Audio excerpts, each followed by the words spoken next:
फागुन माह की शुक्ल पक्ष की एकादशी तिथि को आमलकी एकादशी व्रत रखा जाता है। इस दिन जगत के पालनहार भगवान विष्णु के साथ साथ आंवले के पेड़ की पूजा का महत्व है।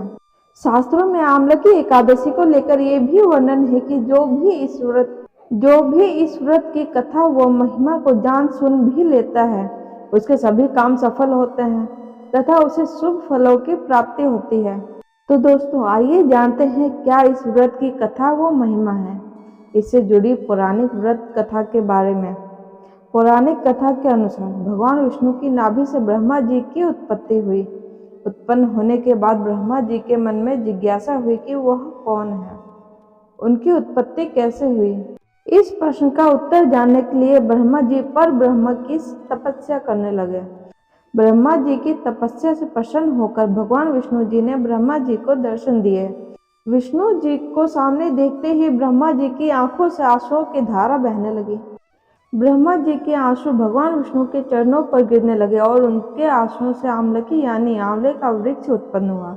भगवान विष्णु ने ब्रह्मा जी से कहा कि आपके आंसुओं से उत्पन्न आंवले का वृक्ष और फल मुझे अति प्रिय है। जो भी आमलकी एकादशी के दिन आंवले के वृक्ष की पूजा करेगा, उसके सारे पाप समाप्त हो जाएंगे और व्यक्ति मोक्ष प्राप्ति का अधिकार होगा। तभी से आमलकी एकादशी के दिन आंवले के पेड़ की पूजा की जाती है। साथ ही इस दिन आंवला भगवान विष्णु को अर्पित किया जाता है। इतना ही नहीं, इस दिन खुद भी आंवला ग्रहण करना बेहद ही फलदायी होता है। आमलकी एकादशी की कथा के इस संदर्भ में एक राजा की कथा का उल्लेख किया गया है, जो पूर्व जन्म में एक शिकारी था। एक बार आमलकी एकादशी के दिन जब सभी लोग मंदिर में एकादशी का व्रत करके भजन और पूजन कर रहे थे, तब मंदिर में चोरी के उद्देश्य से वह मंदिर के बाहर छुप बैठा रहा। मंदिर में चल रही पूजा अर्चना देखते हुए वह लोगों के जाने का इंतजार कर रहा था। अगले दिन सुबह हो जाने पर वह शिकारी घर चला गया। इस तरह अनजाने में शिकारी से आमलकी एकादशी का व्रत हो गया। कुछ समय बाद शिकारी की मृत्यु हो गई और उसका जन्म राज परिवार में हुआ। यही कारण है कि सभी एकादशियों में आमलकी एकादशी का विशिष्ट महत्व है। तो दोस्तों, आइए चलते हैं आमलकी एकादशी की दूसरी कथा की ओर। प्राचीन काल में चित्रसेन नामक राजा राज्य करता था। उसके राज्य में एकादशी व्रत का बहुत महत्व था और सभी प्रजाजन एकादशी का व्रत करते थे। वहीं राजा की आमलकी एकादशी के प्रति बहुत श्रद्धा थी। एक दिन राजा शिकार करते हुए जंगल में बहुत दूर निकल गए। तभी कुछ जंगली और पहाड़ी डाकुओं ने राजा को घेर लिया।